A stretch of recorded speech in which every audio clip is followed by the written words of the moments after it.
एक छोटा सा गांव में रामू नाम का एक गरीब किसान रहता था। वो बहुत ईमानदार और मेहनती था। उसके पास एक छोटी सी खेत थी जिसमें कि वो बहुत मेहनत करता था ताकि उसका परिवार अच्छे से जीवन व्यतीत कर पाए। लेकिन मौसम के खराबी और ज्यादा साधन न होने के कारण उसकी मेहनत से उगाई हुई फसल बर्बाद हो गया।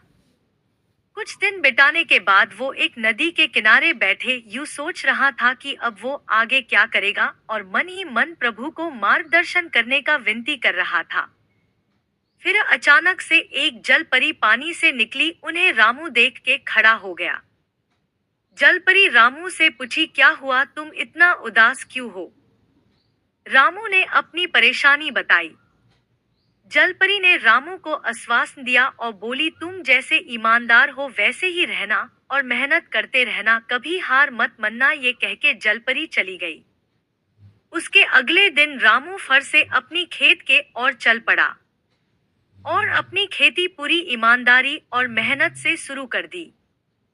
देखते ही देखते उसके खेत में फसल धीरे धीरे बढ़ने लगा, पर वो नहीं रुका और वो ज्यादा मेहनत करने लगा। और कुछ दिन बीतने के बाद फसल पूरी तरह से पाक चुकी थी। उस फसल को देख के रामू को बहुत खुशी हुई और उससे अपने पर गर्व हुआ। अगले ही वक्त वो दौड़ते हुआ वही नदी के पास गया जहां जलपरी थी।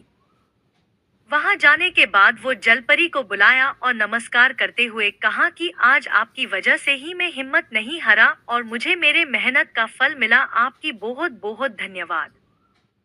जलपरी ने कहा, ये तुम्हारा ही मेहनत का फल है रामू, तुम खुश रहना और आगे बढ़ते रहना।